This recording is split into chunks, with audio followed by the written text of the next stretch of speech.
On refait le Mac, le podcast chaque semaine. Vous retrouvez sur le site www.onrefaitlemac.com le débat high-tech numéro 1 en France cette semaine. Un an après le décès de Steve Jobs, nous revenons sur les 1 an justement de Tim Cook à la tête d'Apple. Tous les détails, c'est dans le sommaire. Cette semaine, la fine équipe d'On refait le Mac porte un regard sur Tim Cook.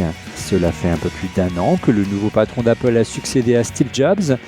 Les déboires de plans se seraient-ils produits du temps du gourou en jean et basket ? Qu'est-ce qui le différencie de son prédécesseur ? Quel premier bilan peut-on tirer de sa présidence ? Est-il un homme de transition ou bien au contraire son action va-t-elle s'inscrire dans la durée ? Débat On refait le Mac, épisode 113. Tim Cook, 1 an à la tête d'Apple.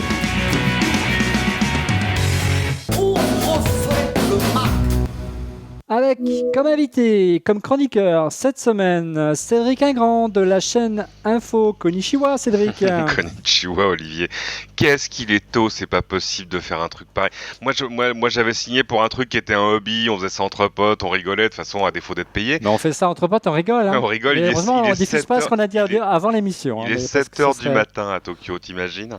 Mais enfin, au moins, il fait jour. Il faut préciser que tu es à Tokyo pour le salon CEATEC, c'est ça ? L'espèce de CES japonais, le grand salon japonais de l'électronique grand public, où on a vu, mais on en reparlera peut-être, l'écran de ce qui pourrait être l'iPad mini. Tadam ! On en reparlera peut-être. Même si ce n'est pas forcément le sujet du jour, mais on peut en parler quand même. Et tu as beaucoup de chance, Cédric, parce que tu es au Japon en bonne compagnie, en Tokyo en excellente compagnie, à savoir avec Fanny Bouton de fanny's-party.com. Bonjour Fanny. Bonjour. Elle a bonne mine malgré qu'il soit 7h du matin à Tokyo et minuit à Paris. Oui, non, mais nous c'est le matin, on s'est levé tôt pour être frais et dispo. Faut le dire très vite. Ouais. Alors on est dans le même hôtel. Fanny proposait qu'on fasse ça dans la même chambre. J'ai dit que enfin bon. Non, c'est une idée. C'était Olivier qui a proposé. Vous avez le même décor derrière vous, c'est assez rigolo. C'est assez rigolo. Et moi j'essaie de faire. Moi, j'essaie de faire monter l'audience comme je peux. Pas très loin de moi, donc à Paris, c'est Rodrigo Sepúlveda Schulz, investisseur, podcasteur et entrepreneur. Bonjour Rodrigo. Salut Olivier. Ça fait longtemps que je t'ai pas vu. Et merci pour les produits dopants, Rodrigo. Parce qu'il m'a un peu dopé avant de venir. Parce que, voilà. Ouais, on a un peu dîné ensemble. D'un petit remontant. Ouais. Voilà. Et qui est arrivé juste à l'heure ce soir pour enregistrer On refait le Mac. C'est Monsieur X, cet ancien responsable d'Apple qui avance visage masqué. Bonjour Monsieur X, comment ça va ? Bonsoir Olivier, et aujourd'hui 3 octobre, je n'oublie pas que ça fait 13 jours que j'ai commandé mon iPhone 5 et qu'il n'a toujours pas été livré. D'accord, il est toujours pris en otage par Apple, c'est ça que non, il n'a même pas été trouvé pour l'instant, donc, j'attends. Je crois que Monsieur X, au sein d'Apple, quand tu mets Monsieur X, ça crée des tensions, c'est curieux. Ça fait bizarre. Revenons donc sur la première année du mandat de Tim Cook à la présidence d'Apple.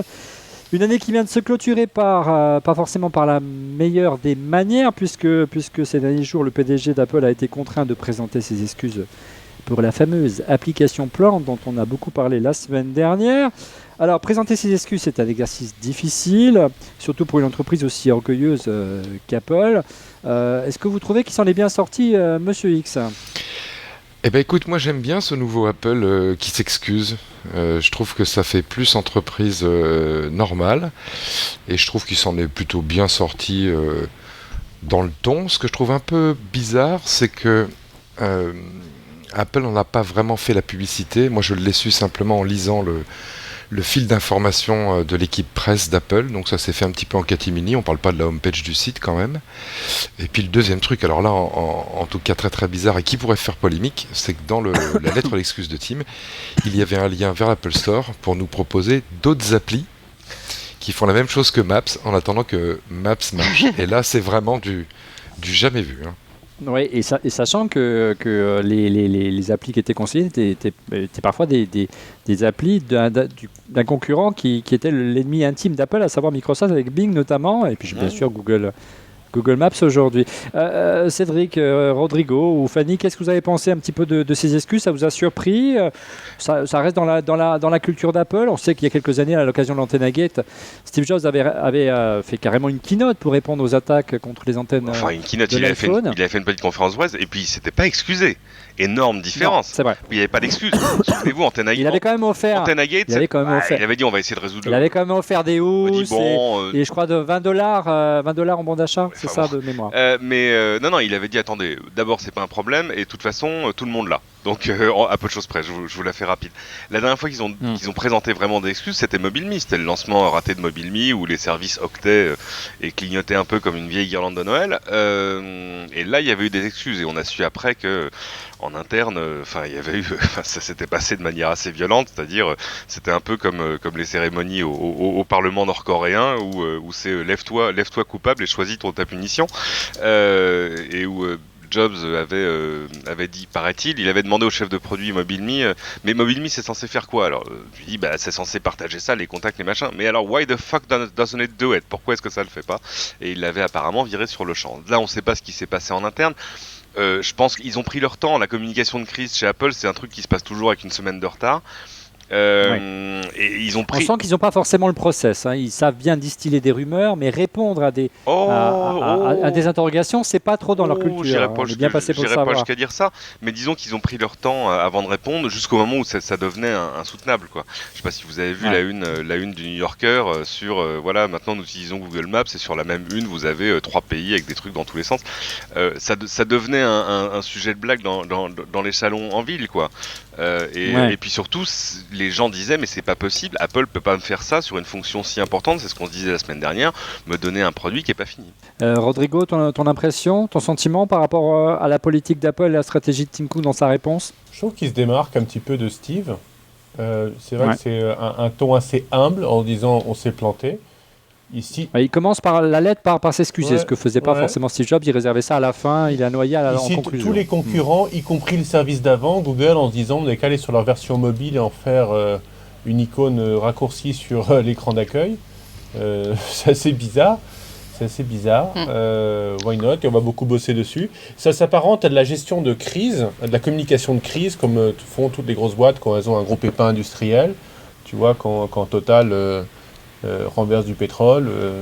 Donc c'est pas mal fait.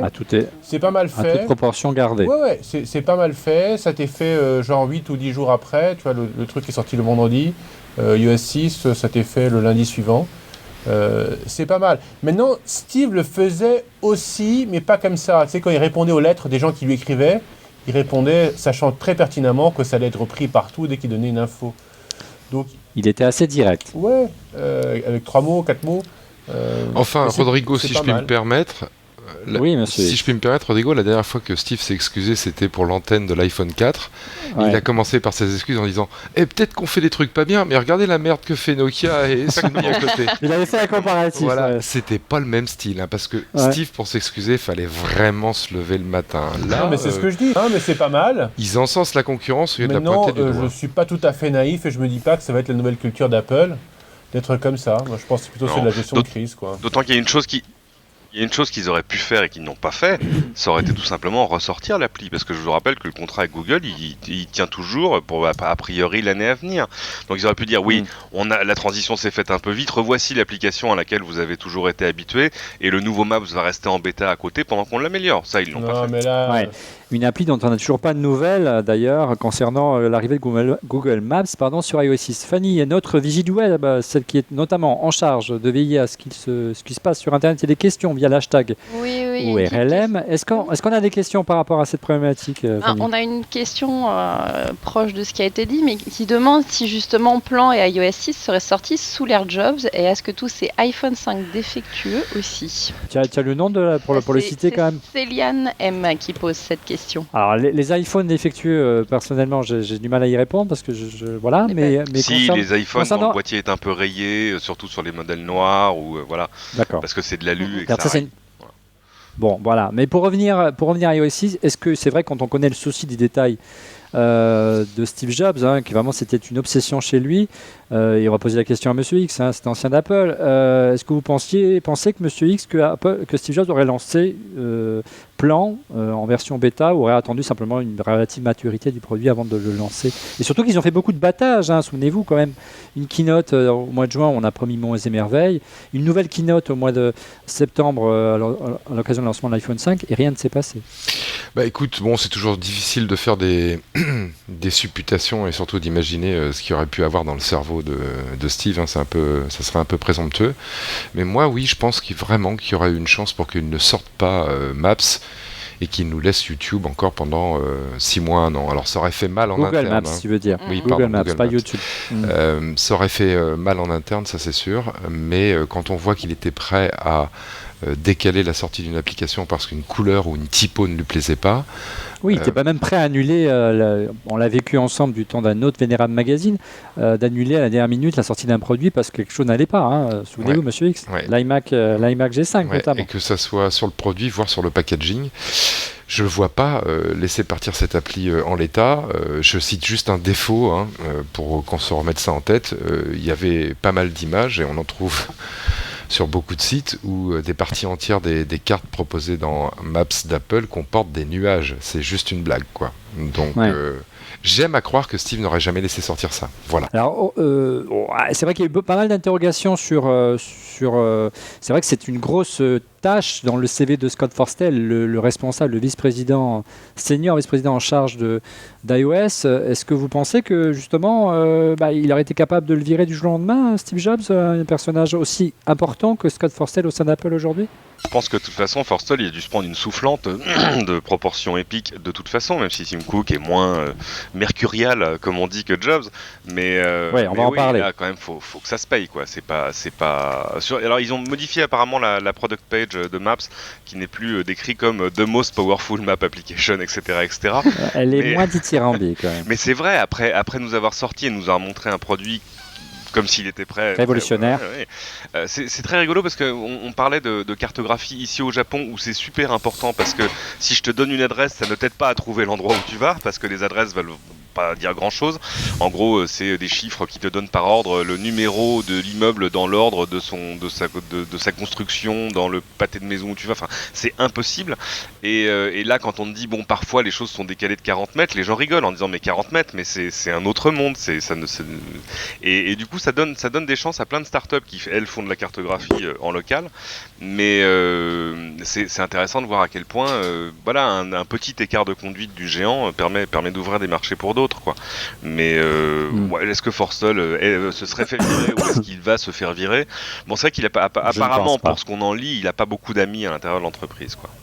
Le gars est peut-être responsable du produit, mais celui qu'il a laissé monter sur scène et qui aurait dû vérifier avant, c'est quand même Cook, qui est le patron, et c'est vachement facile de faire tomber un fusible en dessous et de ne pas prendre la responsabilité lui-même. Ouais, on en parlera parce que c'est vrai que mais c'est prévu un peu plus tard dans l'émission. C'est quelqu'un, Tim Cook, qui aime beaucoup déléguer. Et peut-être qu'il a accordé un peu plus de liberté, mais encore faut-il avoir le savoir-faire et le recul nécessaire et la touche produit pour pouvoir détecter éventuellement des problèmes. On savait que Steve Jobs avait cette touche-là, cette affinité-là. C'est un homme de produit, ce n'est pas le cas de Tim Cook. Donc revenons donc aux 12 mois à la tête d'Apple de Tim Cook.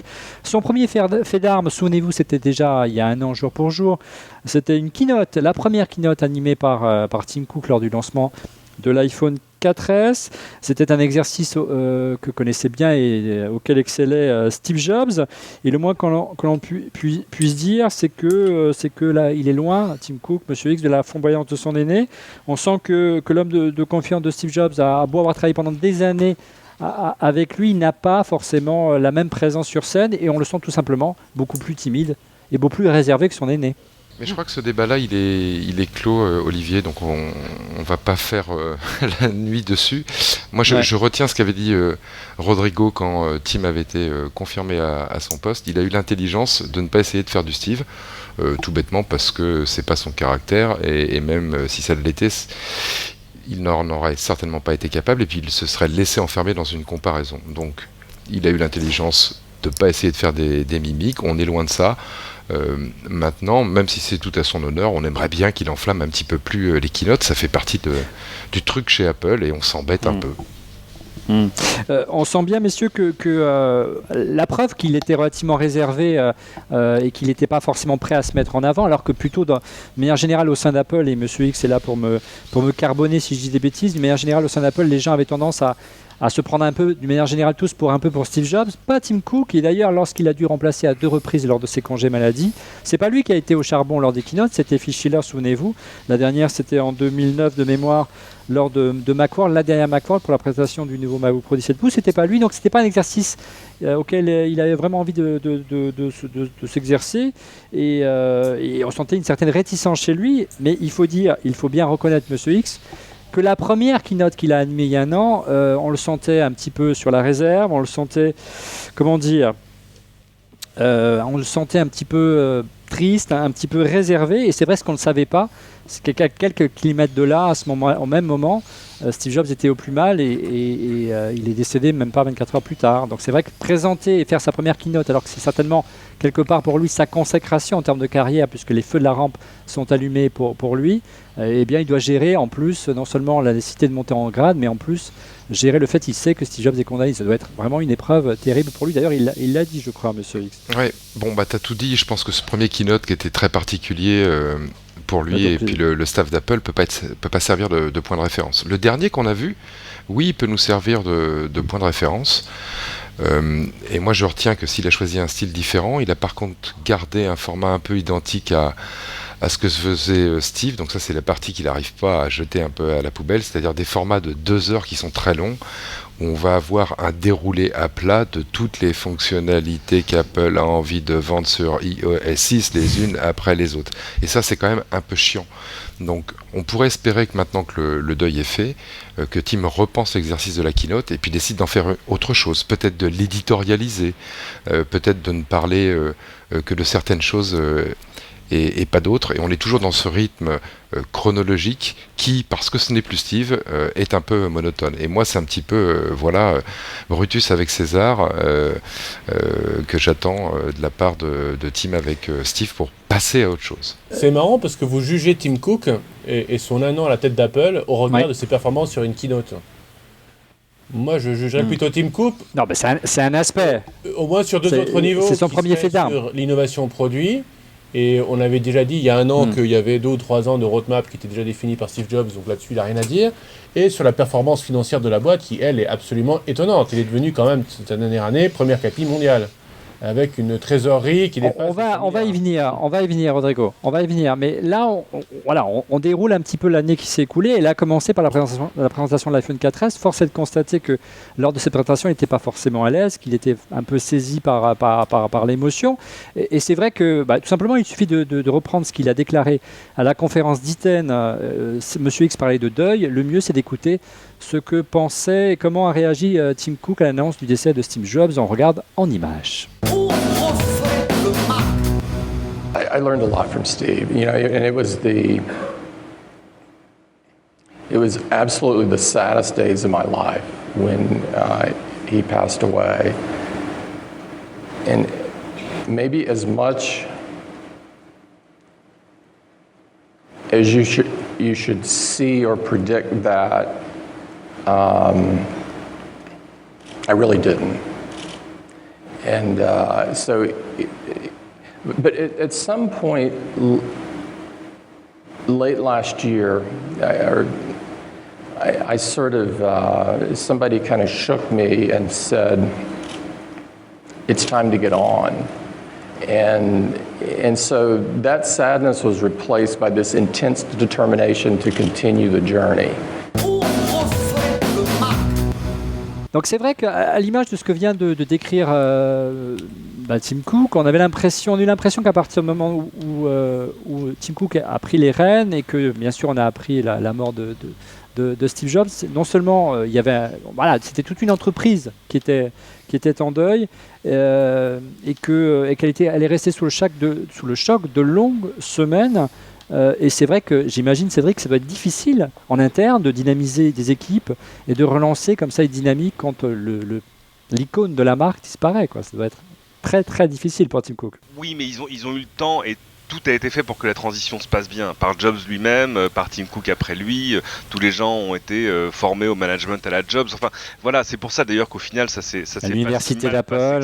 Moi je suis d'accord avec ce que Monsieur X disait tout à l'heure sur la dernière keynote, pour l'avoir vu en direct, on avait un peu l'impression qu'on était dans une auto-parodie d'Apple par lui-même, c'est-à-dire le chef qui dit bonjour, la démo produit, le clip sur fond blanc, etc.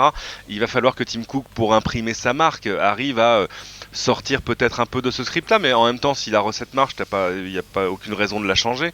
Je vais vous raconter une histoire, très locale d'ailleurs. Pas loin d'ici, dans le quartier de Ginza, dans un petit souterrain, à côté du métro, il y a un restaurant, un restaurant de sushi, tenu par un vieux monsieur de 85 ans, qui s'appelle Jiro Ono. Il y a 10 places dans le restaurant, ils ont 3 étoiles au Michelin, c'est 300 € le menu sushi, et ils ne font que ça. Il n'y a rien à commander, tu t'assieds, tu manges qu'on te donne, et ça a l'air absolument délirant, et j'essaie d'avoir une table. Ce monsieur a 85 ans, et son second, c'est son fils. Son fils, il a 57 ans et il est encore là, en train de faire cuire le riz, le pauvre garçon. Même si il sait faire du sushi de manière extrêmement supérieure. Et on dit, mais quand est-ce qu'il va prendre sa retraite ? Quand est-ce qu'il va reprendre sa retraite ? Et que va faire son fils ? Et des observateurs, des gens qui ont travaillé avec eux ou des critiques gastronomiques vous disent, le pauvre, le fils, même s'il fait aussi bien que le père, ce sera jamais aussi bien dans les yeux des gens. Pour qu'on ait l'impression que le fils fait aussi bien que le père, il va falloir qu'il fasse 2 fois mieux que le père, ce qui est impossible parce que l'autre, ça fait 70 ans qu'il fait des sushis et qu'il s'améliore tous les jours. Ben voilà, le problème de Tim Cook, c'est qu'il faire aussi bien que Steve Jobs, il va falloir qu'il fasse 2 fois mieux. Pas tout à fait. Il peut faire différemment. Je vais donner l'exemple d'un autre 3 étoiles, chez Michel Brasse à l'Aïol, et le restaurant est repris par son fils Seba, comme ils disent, donc Sébastien Brasse. Et Sébastien, justement, s'inspirait du Japon. Il a introduit dans les menus, dans les recettes de son père, plein de nouvelles approches de cuisine inspirées du Japon. Il fait des choses aux algues, etc. Donc c'est du Brasse, mais pas tout à fait du Brasse. Et c'est ça la continuité. Il n'est pas obligé de faire mieux. Il peut faire différent. Alors, Fanny, est-ce qu'on a des questions liées justement à cette transition du côté de Twitter ? Alors, on a Niki BDX qui demande si Tim Cook est vraiment l'homme de la situation pour stimuler les Jonathan Ives et Scott Forstall. Et on a Adrien XP3 qui se demande si Tim Cook peut-il façonner à son image et révolutionner Apple pour un nouveau produit comme le faisait Steve. On a un petit peu répondu. En fait, l'intelligence de Tim Cook, c'est ce que disait Monsieur X tout à l'heure, c'est qu'il n'a pas essayé d'imiter Steve Jobs et justement il a marqué ses différences. Maintenant, quant à l'avenir et vraiment à l'innovation chez Apple, là jusqu'à aujourd'hui, Rodrigo en parlait, il y a une roadmap qui est installée pour plusieurs années. Les lignes de produits sont là maintenant, les principaux, je dirais, bases sont là depuis longtemps. Ils ont été instaurés depuis l'âge de Steve Jobs, les iPhones, les iPads, les iPods et les Mac. Est-ce qu'il va y avoir une vraie ligne de produits chez Apple ? Moi, je pense personnellement, Cédric, à la télévision. Et ce jour-là, si Apple a le culot enfin de sortir cette télé, on saura si Tim Cook a du moins la mesure et peut-être la démesure de son illustre aîné, Monsieur X. Alors, d'abord, c'est une vraie belle question et vachement importante. Et je pense que ça va se jouer pas avec la sortie de la télé, parce que si la télé Apple sort, elle est déjà dans les cartons et Steve l'avait, entre guillemets... pensé à 99%. Ça va être après les rumeurs. Il faut quand même prendre la décision de la sortir quand même. Et la vraie question, c'est la différence entre Tim et Steve, c'est que certainement que Tim n'est pas un inventeur lui-même, il n'a jamais déposé de brevet, alors que Steve en avait déposé plusieurs centaines, que ce soit sur les produits jusqu'aux escaliers des Apple Store. Et donc la question se réduit pour lui, est-ce qu'il va être capable, c'est ce que nous posait l'internaute là sur Twitter, est-ce qu'il va être capable au moins d'animer ceux qui sont les leaders de l'innovation chez Apple, à savoir Ives et puis tout le reste de la bande. Et moi, sans avoir de réponse absolue, j'ai pas ce feeling-là, parce qu'il faut un chef d'orchestre qui soit capable de donner l'exemple, donc d'avoir des idées lui-même, qu'on a des gros caractères en face de soi, et puis un bon chef d'orchestre, à un moment de mettre tout le monde au même niveau et de prendre les décisions et de faire avancer la mécanique innovation produit. Et je le vois pas chez Tim, et je le vois chez personne chez Apple. Alors je sais que je suis monomaniaque, mais Steve avait des seconds comme ça, pour moi il n'en a plus, et un des gros boulots de Tim devrait être de trouver sur cette partie innovation produit un successeur à Steve, et ça n'arrive toujours pas.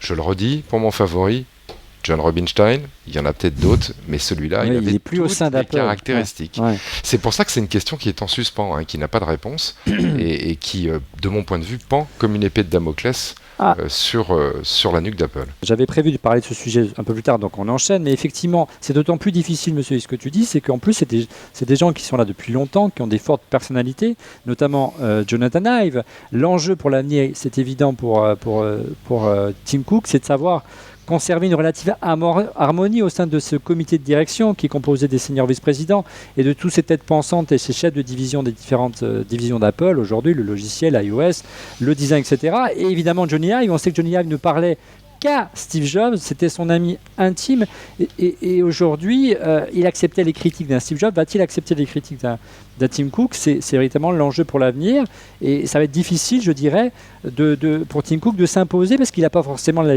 légitimité produit. J'y suis arrivé pour lui dire attends, ça c'est pas bon ce que tu es en train de faire, alors que Steve Jobs il avait largement ses légitimités pour lui dire tu me refais ce design parce que c'est naze. Mais je suis embêté à nouveau parce que pour vous, il semblerait qu'Apple ne peut devoir sa survie qu'à l'innovation produit. Je vous rappelle que quand Apple innovait dans les produits, ils ont failli trouver la mort, qu'ils ont été obligés d'appeler Bill Gates, qui leur donnait des sous pour survivre, alors qu'ils avaient le meilleur produit. Ouais, mais ils n'avaient pas vraiment innové, quoi. Et quand ils innovaient, le produit n'était pas forcément en adéquation avec les attentes du marché. Je pense au Newton notamment. Et je ne suis pas d'accord sur le fait que Tim Cook n'a pas innové. Il a innové sur les process industriels. On n'a pas dit ça. Incroyable.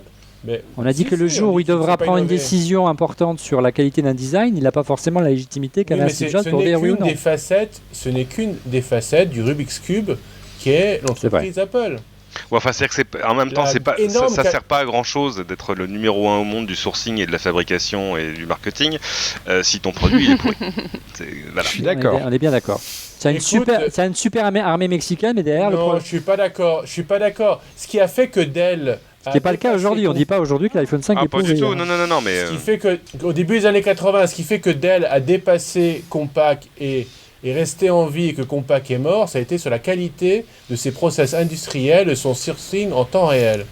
C'est extrêmement important. Cisco le faisait aussi. Cisco était capable de clore ses comptes de niveau mondial en 24 heures. T'imagines n'importe quelle boîte qui se dit je vais consolider mes comptes, et ce qui leur permettait de faire à 2 ou 3 jours de clôture d'un quarter, de faire des ventes, des remises auprès de leurs clients et d'avoir une performance commerciale extraordinaire. Alors moi je vous dis, Apple, faut pas oublier, est devenu ces dernières années sous Tim Cook la première capille mondiale, a tapé une trésorerie. C'est vrai, mais c'est la raison pour laquelle il a été nommé président d'Apple.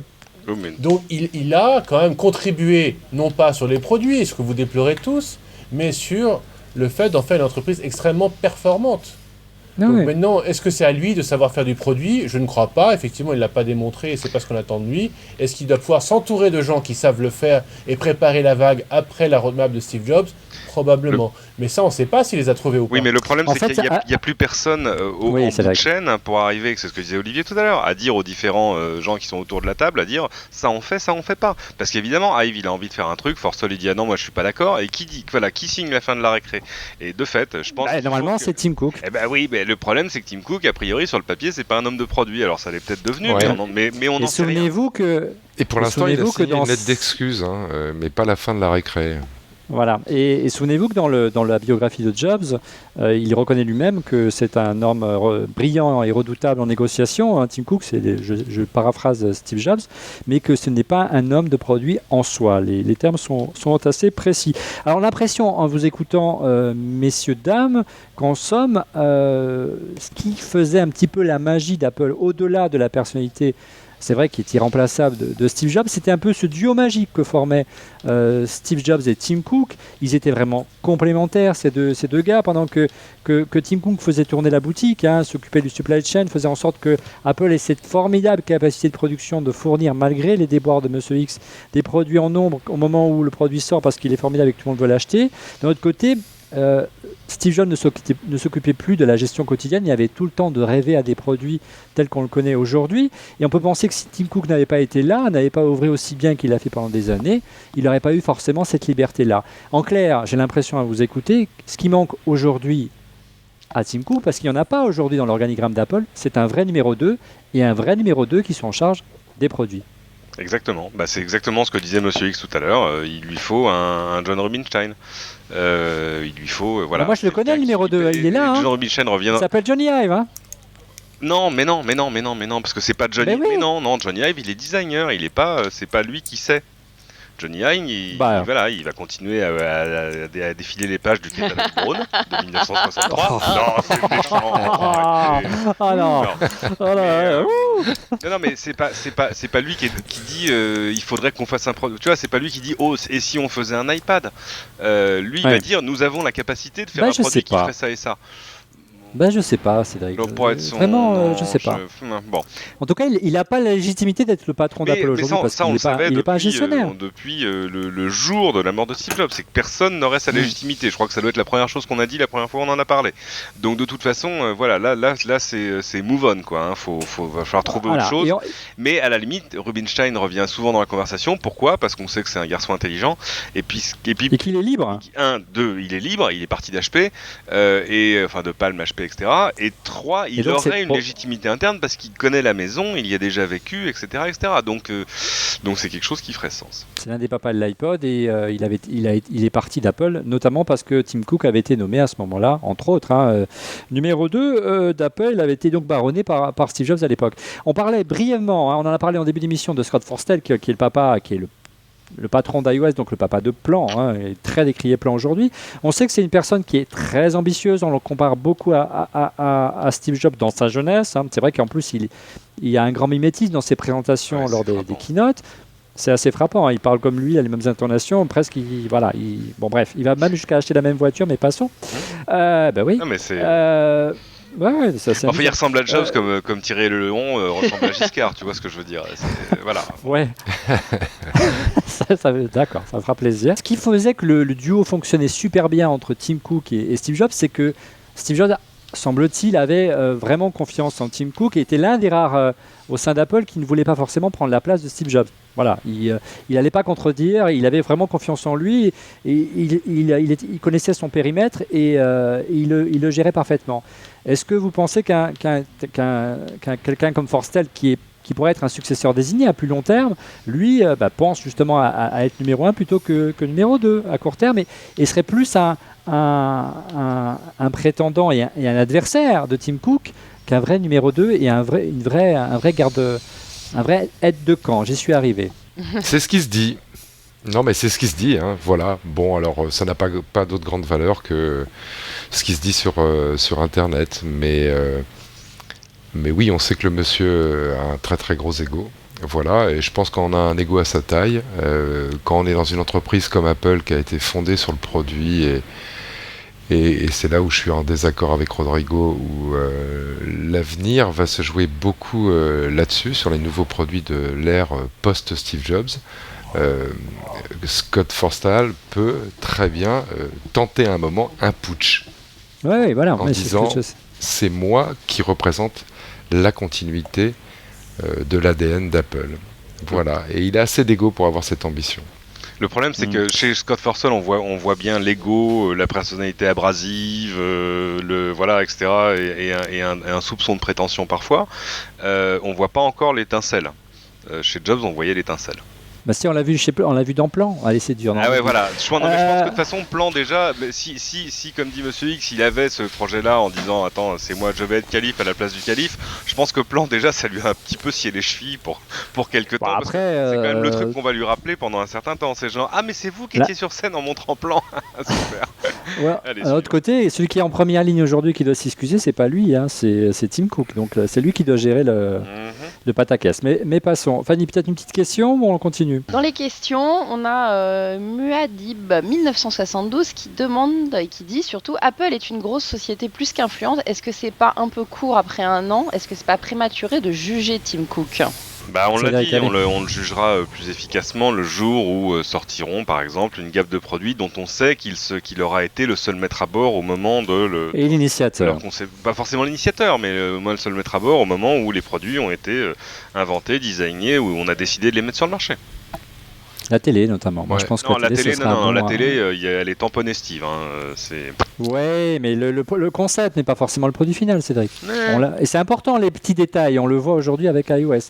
Monsieur X, pour conclure là-dessus. Alors sur cette partie capacité à à assurer la continuité d'Apple en termes de conception de produits et de services, bon, on a déjà tout dit, et oui, on le jugera peut-être dans quelques années. Par contre, non, c'est pas trop court pour le juger sur le reste, et à savoir le fait qu'il soit le capitaine de l'équipe. Et là, c'est pas Tim qui choisit. Ce sont les actionnaires à la bourse qui le jugent tous les trimestres, avec le cours de l'action Apple.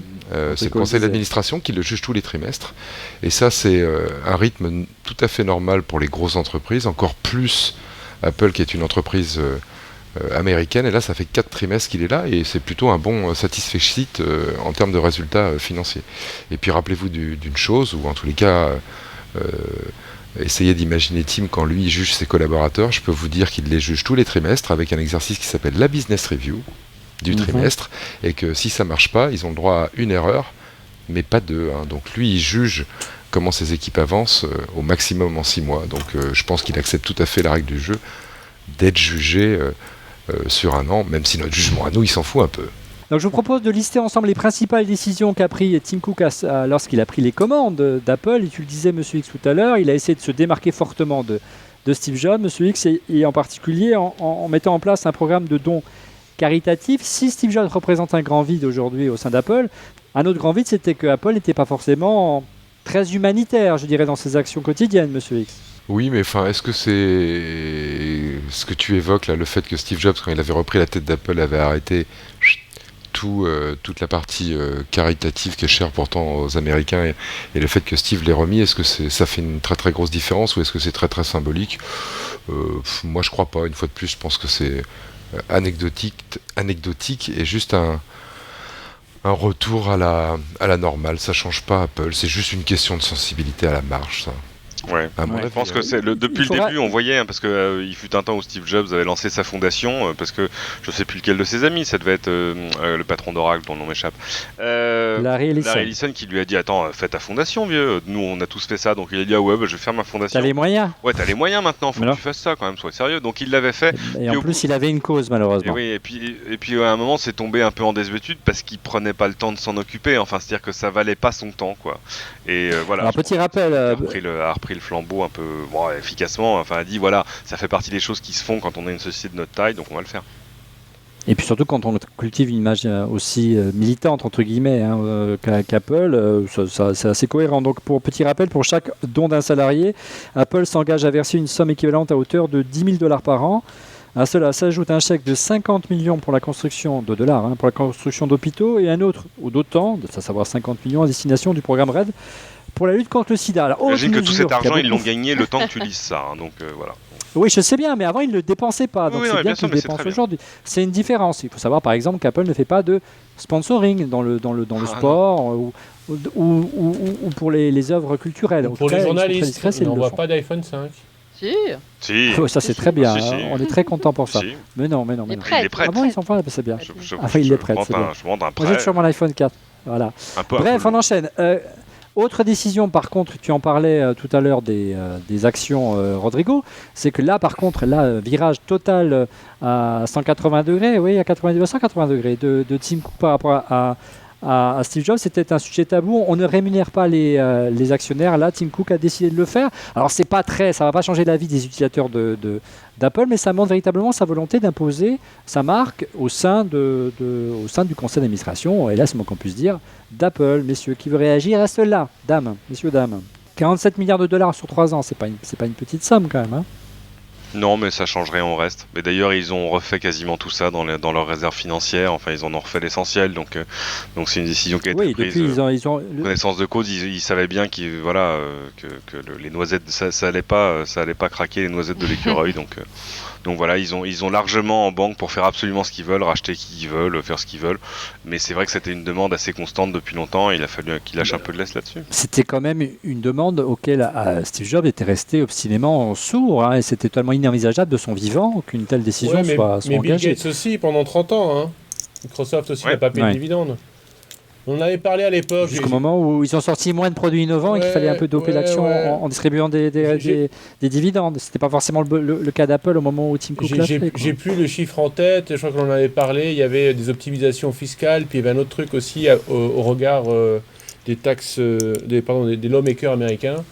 Ça n'a rien à voir avec rémunérer les actionnaires. Hein. Alors, l'autre décision, l'autre marque L'autre marque a essayé d'instaurer Tim Cook à son arrivée aux commandes d'Apple, c'est bien sûr placer ses hommes. Il y a un personnage qui est peu connu au sein du comité de direction d'Apple, qui est un proche de Tim Cook, qui a été nommé, qui a pris les fonctions qu'exerçait auparavant Tim Cook en tant que chef, comme directeur des opérations. Il s'agit de Jeff Williams, dont on voit la photo. Alors, c'est un ancien d'IBM, un ami de longue date de Tim Cook, fidèle, qui a suivi comme lui les cours à l'université de Duke. C'est quand même amusant, Monsieur X, de voir qu'aujourd'hui, les deux têtes pensantes d'Apple, entre guillemets, sont deux anciens d'IBM qui pour les fanboys de la première jour, étaient les ennemis jurés d'Apple. Les temps ont vraiment changé au sein d'Apple, Monsieur X. Ouais, enfin, tu sais, en même temps, comme dit le vieil adage, dans chaque Parisien, il y a un paysan qui dort. C'est la même chose. C'est la même chose chez Apple. Alors, il y a le fameux club de départ. Au-delà de Wozniak et de Jobs, où on retrouve des gens comme Guy Kawasaki, donc il y avait 100-200 personnes historiques qui sont vraiment le noyau de départ quand une entreprise se monte ou une start-up se monte. Passer au-delà de ça, ils ont eu une culture d'entreprise normale, Apple, c'est-à-dire que quand ils ne savaient pas faire un truc, ils sont allés chercher les ressources là où elles existaient. Voilà, donc oui, il y a eu des gens de chez IBM, Tim Cook en fait partie. Et puis, il y a eu aussi les gens de chez Packard Bell, Pascal Cagny, par exemple. Donc, ils sont allés chercher les ressources là où ils en avaient besoin, dans d'autres entreprises, qui étaient peut-être loin, obscur de la force. Loin en termes de culture. Dont vous étiez, Monsieur X. Absolument. Disons-le. Et ça a fait du bien à Apple, sauf, une fois de plus, dans un endroit très précis, qui est la conception produit. Là, dans la conception produit, ils ont été chercher assez peu de personnes. Le fondateur ou un des designers de l'iPod chez Palm, vraiment avec beaucoup de parcimonie, mais en général, dans la masse, ils préfèrent prendre des jeunes ingénieurs qui ont quelques années éventuellement dans une autre entreprise, et puis développer leurs compétences en interne et les garder pendant des années. Le bon exemple, c'est le patron d'iTunes, Eddie Q, qui est un historique, ou le patron du marketing, Phil Schiller, qui est lui aussi un historique, et ces gars-là, on va les retrouver pendant des années. Donc ça, c'est vraiment un domaine, une fois de plus, la conception et le marketing produit, où c'est plus, on va dire, l'école interne, la ruche, qui prédomine. Pour le reste, c'est comme partout pareil. Alors tu le disais, Monsieur X, Eddie Q, donc c'était aussi un historique d'Apple, et il n'était pas au comité de direction d'Apple, et donc il a été baronné par Tim Cook, l'un des deux personnages à faire son entrée au comité de direction et devenir vice-président. C'était Eddie Q. C'est une belle récompense, parce que c'était un petit peu le pompier de service de Steve Jobs. Il n'avait pas forcément eu cette reconnaissance-là auparavant. Oui, il a été pompier de service quand ils ont raté le lancement de MobileMe et que Steve avait viré tout le monde. C'est lui qui avait... Ouais, lui avait plutôt réussi... iTunes, en tous les cas l'iTunes Store dont il était responsable, et donc il a récupéré l'ensemble, et puis il a eu la reconnaissance de Tim à ce titre-là. Maintenant, je pense que Steve sera encore là, il aura eu la même reconnaissance, c'était à prévoir, et il a aujourd'hui des très très grosses responsabilités. Je pense qu'il seconde très très bien Tim et le reste du staff dans la négociation, dans les fameuses négociations autour de l'iTunes Store, y compris sur ce peut-être existant nouveau produit qui est la télé. Mais lui, c'est l'exemple type du poulet de grain élevé à la ferme du sérail.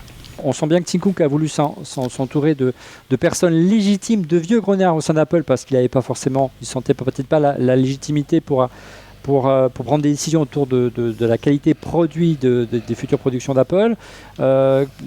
Cédric, une réaction par rapport à ce point ?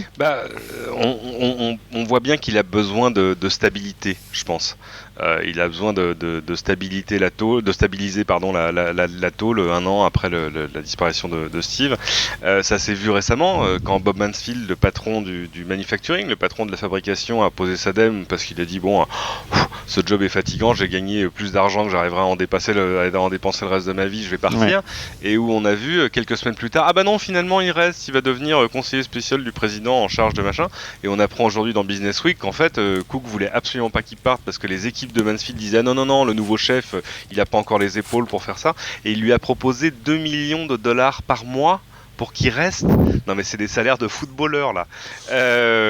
Donc voilà, je pense qu'il a les moyens de s'acheter une certaine stabilité. Ouais. Alors l'autre fait marquant de cette année de règne de Tim Cook, on l'a vu plutôt juste avant l'été, où les images, les fuites de photos volées de châssis du futur iPhone 5 qui sont arrivés notamment sur le site 9to5 Mac. 4-5 mois avant l'arrivée et la sortie officielle d'un iPhone 5, on avait déjà le design final de l'iPhone et puis ça n'a pas cessé de s'accélérer jusqu'à la sortie de l'iPhone au début du mois de septembre. Là, il y a eu un vrai problème de confidentialité et on sent bien que Tim Cook a eu les pires difficultés pour conserver cette culture de secret au sein d'Apple, messieurs, dames. Oui, il a des problèmes pour gérer la confidentialité, mais sincèrement, je ne crois pas que ça dépend tant de Tim que de la taille et du monstre qu'est devenu Apple. On a parlé... En tous les cas, on a lu pour le lancement de l'iPhone 5 que Foxconn fabriquait jusqu'à 100 000 iPhones par jour. Alors je ne sais pas si c'est vrai ou si c'est faux, mais imaginons juste qu'un instant ce soit vrai. 100 000 iPhones par jour à fabriquer. Je ne sais pas combien de personnes il faut, peut-être 100 000 personnes ou la moitié, 50 000 personnes pour les faire. Comment veux-tu garder le secret avec 50 000 personnes qui fabriquent un iPhone par jour? Il y a 1 million de personnes qui sont au courant sur la planète. Tu tombes forcément sur un qui est juste normal, c'est-à-dire qui est un peu faible et qui va dévoiler le secret. Donc c'est juste devenu impossible. Qu'est-ce que ça veut dire, Monsieur X? Et la question est ouverte à tous les intervenants. Est-ce qu'aujourd'hui, Apple est devenue une entreprise trop colossale, trop importante pour pouvoir maintenir le secret? Et in fine, est-ce que Tim Cook doit changer le mode de communication de son entreprise et arrêter de cultiver le secret puisqu'il n'arrive pas à maintenir le secret? C'est curieux parce que dans le même temps, les autres, finalement, en voyant ce qu'Apple a fait, commence à y arriver. Moi, je me souviens de choses frappantes, comme, je sais pas, il y a 2 ans, Microsoft qui nous sort une nouvelle Xbox de son chapeau, et vraiment, jusqu'à la veille au soir, on n'avait rien de rumeur de rien. Enfin, ils arrivent à sortir des produits qui sont des produits majeurs, qui là aussi sont produits par millions, et qu'on sort du chapeau, qui sont livrés la semaine d'après, et qu'on n'a jamais Parce qu'ils sont pas dans l'œil du cyclone, ils sont pas forcément surveillés comme aujourd'hui Apple. Exactement. Je pense aussi qu'ils sont moins dans l'œil du cyclone que n'importe quel nouveau modèle d'iPhone, où là, il y a un enjeu terrible. C'est parce que Microsoft est devenu trop petit. Monsieur Microsoft, bonsoir. Non, mais même Kinect, même tout ça, mais non, et puis là, l'iPhone, c'est vrai que c'est tellement particulier parce qu'on sait pourquoi les fuites sortent, c'est parce que les fabricants de coques et tout ça veulent absolument avoir le design, etc. C'est pour ça que ça finit par sortir. Donc c'est assez particulier, mais de fait, je sais pas comment ils vont arriver à faire sur des produits majeurs et attendus pour arriver à vraiment garder le secret.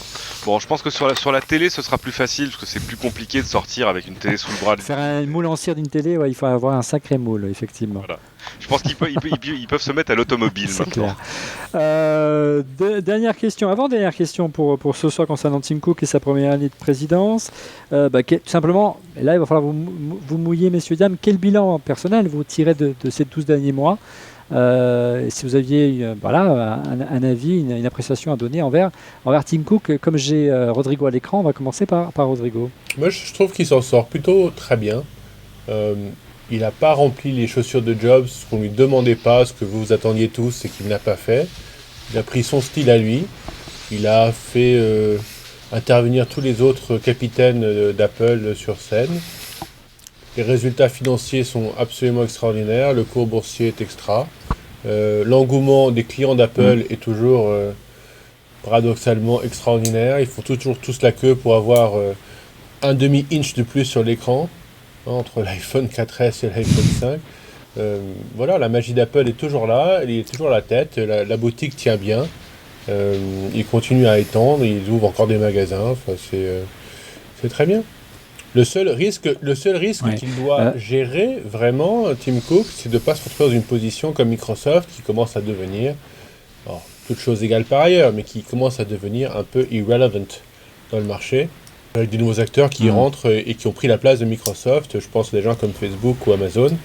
Et Microsoft n'est plus l'acteur dominant qu'on a pu avoir par le passé. En fait, le danger, c'est de devenir business as usual. Tu vois ce que je veux dire? Et on le voit avec la sortie du dernier iPhone, où quand même il y a eu des semblants de déception. C'est genre, oui, il est bien, mais bon, voilà, comme on disait, il est boring and amazing, quoi.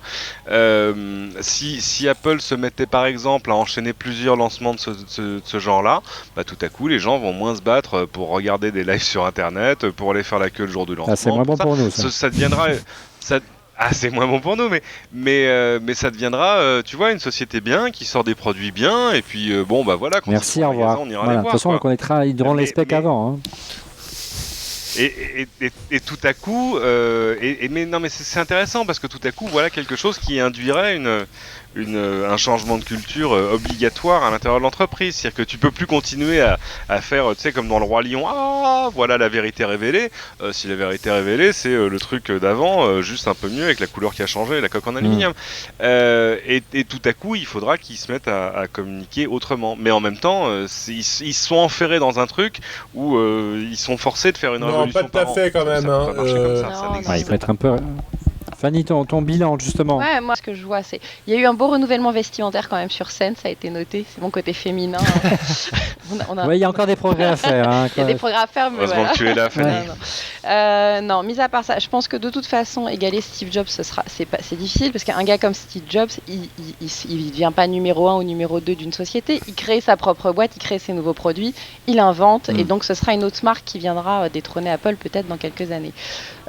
Donc voilà, donc c'est dans la continuité, ça se passe bien. Les gens attendent la machine à café dans le iPhone. Faut être réaliste aussi, ça arrivera pas comme ça du jour au lendemain puisqu'on est dans la roadmap de Steve Jobs. Moi je trouve que ça se passe plutôt bien, que les produits sont quali. Là le iPhone 5, j'en suis très contente au niveau de la continuité. Il est beau, il est fini, mon noir ne craquelle pas sur les bords, voilà. Donc, tu en prends soin. Non, même pas. Oui, je vais acheter une petite coque là à Tokyo, tu vois, tout de suite j'ai couru à Yodobashi pour trouver une coque bien. Il y en a plein, des milliers. Et du coup, on se demande à quoi ça sert de le faire toujours plus fin. Merci les filles. Et plus léger si on rajoute toujours une coque, quoi. Bah ouais. Ah oui, parce que oui, avec une coque en plastique, il se met à ressembler vraiment au précédent. Moi, je le garde sans coque. Oui, mais j'ai trop peur de l'aimer. Non, par contre, voilà, mon grand regret ici au Japon, c'est de ne pas avoir le NFC pour payer avec mon système de petites cartes. Les Passmo, là, il y a les distributeurs, je paye avec mon Passmo et je peux pas passer mon iPhone devant, c'est dommage. Donc, en clair, à t'écouter, Fanny, on ne remplace pas Steve Jobs, on lui succède. Monsieur X, quel bilan vous tirez? Encore une fois, au comptable, le bilan est plutôt bon pour donner des chiffres. Hein. Bah L'action a doublé en un an, hein, et le nombre d'iPhone est quand même pas mal, encore une fois, vendu dans l'année. Ils n'ont jamais autant vendu d'iPhone, malgré que l'iPhone 4S n'était pas si révolutionnaire que ça. Autant vendu d'iPhone que cette année. Oui, absolument. Moi, je crois que c'est Rodrigo qui, comme Rockefeller, est un sage industriel. Et donc, à ce titre-là, si on prend le bilan de l'entreprise et de Tim, c'est 9 sur 10. Après, moi, ce que je suis, c'est que je suis un Mac fan. Donc, forcément, je suis totalement déraisonnable.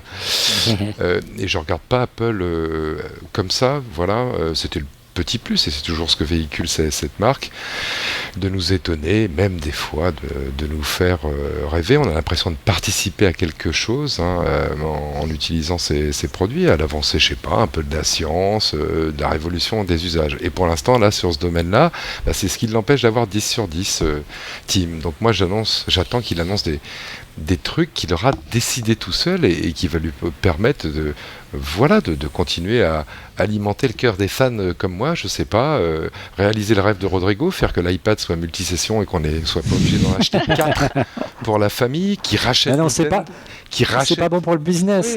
Qui rachète Nintendo et qui l'intègre Apple et Nintendo, qui décide de rentrer sur le marché des fusées, enfin qui fasse... Qui nous envoie tous dans l'espace, qui nous envoie tous en l'air, monsieur X. Quelque chose de cette entreprise fabuleuse. Autrement, on refait le Mac, je veux dire, on se contente de commenter les résultats en bourse d'Apple, et puis voilà, on se transforme en micro BFM TV, mais bon, ça sera sans moi. Hein. Je suis désolé. Je te promets que je me lèverai pas à 7h du matin à Tokyo pour le faire. Voilà. Oh, si LCI, c'est arrivé de le faire pour LCI, c'est vrai. Donc ouais, en résumé... Mais eux, ils me payent. Ils m'ont oui, c'est vrai. Mais si je pouvais te payer, c'est vrai que je te paierais, crois-moi. Mais... Ah, mais c'est pas une demande, c'est une constatation. Mais bon, les sponsors, c'est quand vous voulez, vous venez quand vous voulez, la porte est ouverte, il faut qu'on paye Cédric maintenant. Je suis ravi de faire. Bien. Mais non. Et les autres, et nous, et moi aussi au passage. Donc pourquoi oui, $378, c'était la valeur de l'action au moment du ISS Steve Jobs, $667, c'est la valeur de l'action au moment où on enregistre cette émission. Voilà, donc ça a presque doublé. Allez, la barre des 100 millions d'iPhone vendus dans l'année, vraisemblablement, on n'a pas les chiffres finaux, mais largement au-dessus des 100 millions. Donc voilà, les chiffres sont bons. Dernière question, pour clôturer vraiment cette émission. Ce soir, pensez-vous, et c'est plutôt une question prospective, c'est dur à dire, pensez-vous que Tim Cook soit un président de transition. Allez, on commence par Monsieur X puisqu'il est, il est sur mon écran là. Oui, voilà. Et je ne vais pas m'étendre beaucoup plus. Je redis ce qu'on s'est déjà dit, parce que l'ADN d'Apple, c'est 51% de produits, et il va falloir passer de Steve à quelqu'un qui va pouvoir redynamiser cet ADN. Et mon rêve absolu, moi, je vais vous dire ce que c'est, et en essayant de ne pas apparaître démago, parce que je le pense vraiment, c'est que ça soit une femme. Ça serait une vraie révolution. Fanny Entre les deux, Tim fait le trait d'union en attente de cette merveille qui va revivifier cette entreprise. Ah, je cherche une femme dans le board. Il y a une femme dans le board d'Apple, effectivement. Ouais. Mais bon, Oui, mais attends. elle est un peu éloignée. Soyons sérieux. Marissa Mayer. Elle fait du maquillage. Elle est un peu, oui, exact. C'est très bien. C'est Avon, c'est Avon, c'est ça, je crois, la boîte que dirige aux États-Unis. Elle a accouché cette semaine. Donc, Cédric, tu faisais le malin. Vas-y, assume. Alors, président pour longtemps. Ouais. Oui.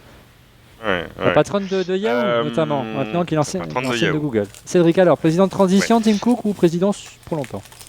Moi, je pense pas. Je pense qu'il est là justement pour assurer une stabilité. Il a été adoubé par Jobs, mais je pense qu'il manque de fait quelqu'un. C'est là où je rejoins Monsieur X. Mais c'est quelqu'un qui va arriver entre Cook et le reste de l'entreprise, c'est-à-dire un Rubinstein ou autre chose. Mais voilà, quelqu'un qui en dessous du patron sera le patron du produit, quoi. Comme ça se fait de manière assez courante, hein. Tu mets quelqu'un à la tête d'une entreprise, t'aperçois qu'à un moment il peut pas tout faire, et bah tu mets quelqu'un juste en dessous, tu vois un directeur général délégué qui lui va gérer un numéro 2, un vrai numéro 2, parce qu'aujourd'hui il n'y a pas de numéro 2 chez Apple. Fanny, alors tu le vois rester longtemps, garçon? Écoute, tant que ça marche, moi je vois pas pourquoi est-ce qu'il le bougerait, et tant qu'il y a la roadmap aussi à suivre, après c'est vrai qu'il va falloir innover, et il le fera pas tout seul. On en sera un peu plus clair au moment d'arrivée de vraies nouvelles lignes de produits. Rodrigo, pour conclure. Il y avait un profil sur Tim Cook qui est sorti dans un journal économique hebdo, hein, c'était dans Fortune ou un truc comme ça il y a un an et demi. C'est un type qui fait rien de sa vie. Je sais pas si vous vous souvenez de ça. Il se lève, il va bosser, il mange des barres de céréales énergétiques. Salut, le dernier a écrit. Il va faire de la gym à 5h du matin. Ouais. Ah ouais, il passe 18h au bureau. Il continue à manger des barres énergétiques, il rentre chez lui. J'imagine qu'il dort un peu, il se relève, il mange des barres énergétiques, il va chez Apple, il passe 18 heures par jour, il remange des barres énergétiques, il rentre chez lui. Le costard. Aïe, aïe, aïe. Bah, c'est sûr, s'il buvait du vin comme toi, il aurait déjà un peu plus d'intérêt. Il a une vie à côté. Il est discret, il est juste, parle pas de ça. Il est juste intensely private. En gros, il fait rien, ce garçon. Donc la seule vraie raison pour laquelle je le verrais partir, c'est comme tous ces mecs absolument blindés de la Silicon Valley, de se dire ça y est, j'ai fait ma marque, j'ai prouvé à tout le reste du monde que mon ego n'était pas surdimensionné, mais qu'il était à la bonne taille.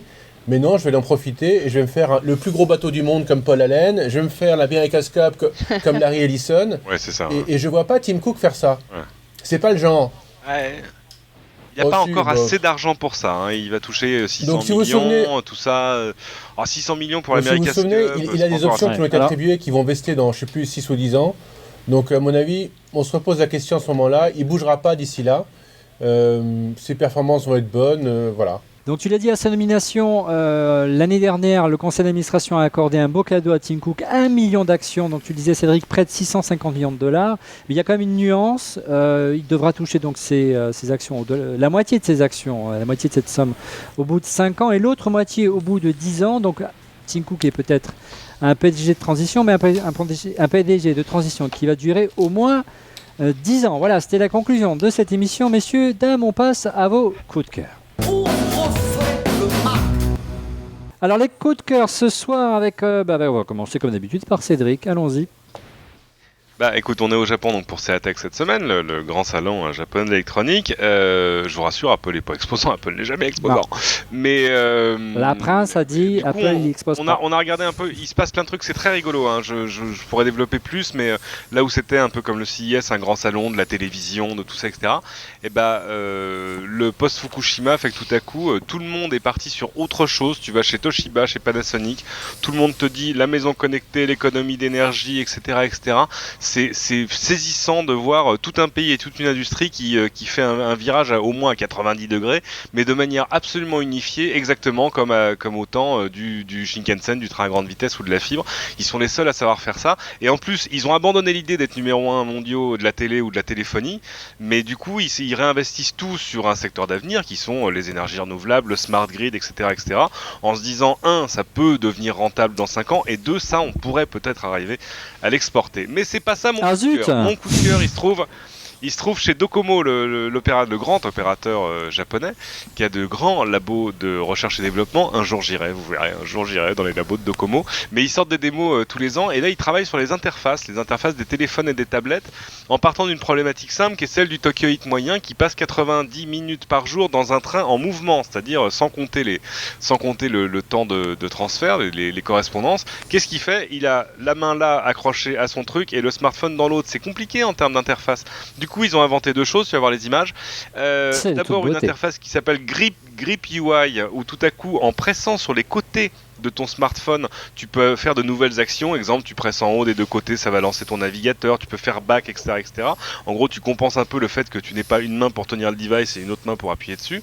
Et puis, une autre interface qu'ils ont imaginée pour les tablettes, où là, ce sont tes yeux qui vont permettre de scroller dans une page, de passer d'un truc à l'autre, de cliquer, entre guillemets, sur une icône. C'est encore prototypal, c'est pas encore des produits, mais c'est intéressant de poursuivre des pistes qui ne se résument pas au tactile. Merci Cédric. Fanny, quel est ton coup de cœur ce soir? Alors moi j'ai fait un vite tour sur les Citec, mais j'avoue que cette année j'étais un petit peu déçue parce que justement c'est beaucoup plus calme. Il n'y avait pas d'exosquelette, il n'y avait pas de truc. Donc j'ai terminé dans les magasins. Donc je vous passerai. Mais si, il est là l'exosquelette. Non, il y en a un autre, mais il est à air comprimé. Il n'y a pas celui de allons-y, Cyberdyne. on avance, messieurs, dames, on avance. Il n'y a pas le Cyberdyne. Excusez-nous, débat d'experts. Non, j'avais ramené plein de bêtises, des gâteaux panda, des gâteaux au thé vert, des etc. gâteaux de geekette. Mais non, j'ai 2 coups de cœur. J'en ai un spécial. Voilà, ça c'est mon côté toujours pour les robots en magasin. C'est le jouet que vous verrez peut-être l'année prochaine en France. Rapproche-le un peu, il ne bouge pas trop. Voilà. Et incline-le parce qu'il y a du reflet. Incline-le en avant. Voilà. Hop. Non, en avant. Voilà, nickel, super. Voilà, donc c'est 2 petits robots avec 2 petites télécommandes, un peu comme la Wiimote. Voilà, et tu les prends en main, les télécommandes. Nintendo. Voilà, exactement. Et ces 2 petits robots, chacun peut se battre. C'est des combats de boxe interposés. Donc tu es là comme ça avec ta petite télécommande et ça fait faire pareil au robot e-box. Donc ça, j'ai trouvé ça très sympa. Et ça, c'est plus pour toi, Olivier. Regarde, ce sont des bas Space Invaders. Mais pourquoi pour moi? Je ne porte pas de bas. Qu'est-ce que ça veut dire? Donc c'est mes coups de cœur geek tokyoïdes de la semaine. Comment? Merci Fanny. Monsieur X, quel est ton coup de cœur ou tes coups de cœur ce soir? Alors moi, un seul coup de cœur ce soir et c'est un soutif, je ne sais pas. Non, pas du tout. Un Wonderbra. Pas du tout. C'est un coup de cœur qui a tout pour me plaire et c'est une start-up française qui s'appelle Insecta. Et qui est fondé par un tout jeune monsieur qui s'appelle Pierre Estienne, qui a 17 ans, excusez du peu, et qui a pris le pari fou de faire une encyclopédie, à l'instar de Wikipédia, mais spécialisée sur une chose, les insectes du monde, avec l'ambition de recenser tous les insectes du monde en images 3D de très très haute définition. C'est absolument sublime ce qu'ils ont déjà fait. Et c'est déjà crédible. Et c'est déjà crédible comment et pourquoi. Comment parce que vous allez retrouver, et je mettrai le lien, tiens, je le passe à mes amis tout de suite en chat, vous allez les retrouver sur Indiegogo, qui est une plateforme de funding, c'est-à-dire une plateforme pour lever des fonds et commencer à démarrer sa start-up. Donc ils font un appel à dons sur cette plateforme indépendante. Vous pouvez commencer à les aider avec $1. Faites-le, on donne jamais assez pour la science. Et puis parce que, et excusez du peu, ils ont été repérés par l'édition en ligne d'un journal anglo-saxon très connu qui s'appelle The Scientist, qui a fait un article sur eux. Je vous donne aussi le lien là en incrustation et pour mes petits camarades, et qui n'en dit que du bien. Donc c'est absolument super, et c'est une initiative, il n'y en a pas des tonnes comme ça, qui mérite d'être soulignée. Je le dis aussi pour mon ami Cédric, qui est toujours à la recherche de bonnes idées, on ne sait jamais. Voilà, donc Insecta, allez les aider. À 17 ans, Pierre Estienne, il mérite vraiment un vrai coup de main. Bien, merci Monsieur X. 2 commentaires sur Insecta. C'est pas sorti, c'est en proto. Le gars, il est encore au lycée en terminale. Et sur il a le droit de faire un coup de cœur quand même. Et sur la plateforme, il lève 20 000 €. Et pour l'instant, je crois qu'il doit être à 320 ou 330. Donc, Mais c'est pour ça qu'il faut l'encourager. C'est ce que je dis, le talent n'attend pas le nombre des années. Oh, alors Rodrigo, puisqu'il a pris la parole, tes coups de cœur. Moi, je vous ai trouvé des jeux, moi, cette semaine, qui sont très très mignons, et j'en ai pour tous les âges. Et ça marche, la plupart d'entre eux d'ailleurs, sur iPad et sur iPhone, mais je vous parlais de la version iPad. Il y en a un qui s'appelle Little Fox. Je sais pas si vous connaissez. C'est super mignon, il y a 3 chansons, c'est plutôt pour les tout petits, on va dire moins de 8 ans, plutôt dans les 4-5 ans. C'est des petites chansonnettes qui sont animées avec des très très beaux graphismes. Il y en a 3 de chansons, les enfants peuvent chanter en même temps. Et ils peuvent cliquer sur n'importe quoi qui passe sur l'écran. C'est très rigolo. Il y a à peu près 40 trucs qu'on peut faire dessus. C'est beaucoup plus et ça coûte 2,99$. Donc c'est pas trop cher. Si vous êtes un tout petit peu plus grand, je crois que Fanny elle connaît. Moi j'ai trouvé très rigolo le Jungle Run de Rayman. Pour jouer, c'est très, très marrant, ça coûte pareil 2,99$, je vous parle pas de Rayman, c'est un petit bonhomme que j'aime bien depuis toujours, c'est très chouette. Si vous êtes ado, alors là je pense que vous voulez fuir absolument les loups qui vous courent derrière, et il faut courir, tourner à gauche, tourner à droite, il faut sauter, il faut se glisser, il faut attraper les pièces d'or, et tout ça sur un produit qui est gratuit. Alors évidemment il y a du in-app dedans si vous voulez, ça s'appelle Temple Run, c'est un truc en 3D, c'est très chouette. Bah, ma fille ne joue qu'à ça depuis des mois, Rodrigo. Tu n'es pas sur le coup, là. Excuse-moi, mais c'est la rentrée, on s'emmerde au bureau, donc il faut faire quelque chose. Et puis pour les très très grands, il vous faut un graphisme de bébé, comme ça vous savez jouer. Clash of Clans est la deuxième appli qui se vend le plus en ce moment. C'est gratuit, mais vous pouvez acheter plein de conneries à l'intérieur en in-app. C'est très chouette, c'est un jeu de stratégie avec tout ce que vous avez d'habitude. Ça vous changera du jeu des schtroumpfs auxquels jouent vos enfants tout le temps. Merci Rodrigo. Moi de mon côté, 2 coups de cœur. L'un, c'est assez connu dans le monde Mac, mais je l'avais jamais testé jusqu'à maintenant. Ça s'appelle Dragon Dictate pour Mac. C'est Nuance Technologies qui fait ça. Donc c'est une solution de dictée vocale qui existe depuis très longtemps. Oh, regarde, un logiciel dans une boîte. Oui, ça existe encore, mais il existe en version téléchargement. Alors certes, il existe déjà une solution de dictée vocale dans Mountain Lion, mais celle-ci est bien plus précise, croyez-moi. Et je l'avais jamais essayé, je me suis un peu amusé cet après-midi à la rédaction avec, et j'ai été vraiment bluffé. J'ai l'impression qu'il y avait quelqu'un sous mon bureau qui tapait à ma place. C'est assez étonnant, et en plus, il n'a pas besoin... Mais c'est vrai, c'est mon vieux rêve. On va pas la couper en montage, celle-là.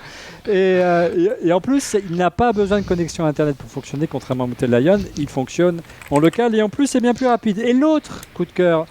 c'est aussi une boîte française à l'instar de ce que nous présentait Monsieur X, ça s'appelle Netatmo, c'est la première station météo personnelle pour iPhone. Alors vous voyez, c'est 2 petits cylindres, 2 petits capteurs Wi-Fi qu'on installe à l'extérieur et à l'intérieur de la maison, et ça vous donne toutes les informations sur votre iPhone directement.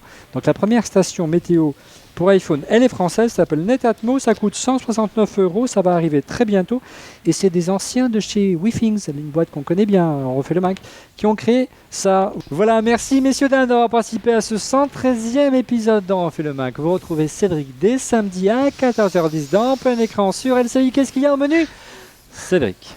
Magie de la télévision, 14h10 dans plein écran ce samedi. Nous serons à San Francisco où on parlera de 3 startups, dont un truc vachement intéressant, App.net, qui veut faire Twitter mieux que Twitter, et c'est payant, mais c'est intéressant. Cédric, juste une question là sur ton émission. Est-ce qu'il faut faire une pétition pour enfin et de nouveau et de manière durable l'avoir en podcast vidéo sur iTunes Store ou quoi? Je n'ai pas d'opinion. Merci. Disons que je m'en borderai un communiqué factuel. Il fut un temps où l'émission était sur iTunes. Elle marchait plutôt bien. Je n'ai rien d'autre. Et nous sommes déçus. Et ça marchait pas mal. Non, mais c'est parce que... moi, je peux le dire, Cédric. Je peux peut-être le dire, moi. Oui. Moi, je ne fais pas partie LCI. On fera comme dans Deep Throat, je secouerai la tête et non, je ne mais rien. Le contenu de plein écran étant un tel contenu de qualité que LCI, on peut le comprendre, la réserve à ses abonnés, et donc il faut payer pour voir plein écran. LCI est une chaîne payante, point barre. Voilà, mais en même temps, les nombres de moyens de replay sont en train de s'amplifier au travers des opérateurs ADSL, de tout ça, etc. Mais il faut que tout ça se stabilise un peu. Et donc, mais il faut jamais dire ça. Faut jamais dire une question. C'est quand qu'on aurait enfin refait le Mac en HD sur ta télé 1080p? Je la garde pour la semaine prochaine en intro. Voilà. Fanny, vous la retrouvez chaque semaine désormais dans plein écran. Non, on refait le Mac, ça va pas bien. Décidément. Oui, écoute, pourquoi pas, c'est peut-être une bonne idée, une petite chroniqueuse Je sympathique. te rappelle qu'on fait chambre à part. C'est bien. vraiment. Oui. Moi, je ne vais pas le savoir. Et vous la retrouvez également sur Twitter, sur Fanny's Party, @Fanny's Party tout simplement. Et fanny'sparty.com. Rodrigo, vous le retrouvez sur Twitter. Il en a fini plus d'avoir des followers @Rodrigo. C'est Monsieur X également @TrueMrX. Et quant à moi, c'est Olivier Frugara. Si vous voulez me suivre, ça me fait plaisir. Hein, mais je ne fais pas de la retape comme Rodrigo. Voilà, merci beaucoup, messieurs, dames. On se retrouve la semaine prochaine. Ouf, ça a été dur. Bonsoir.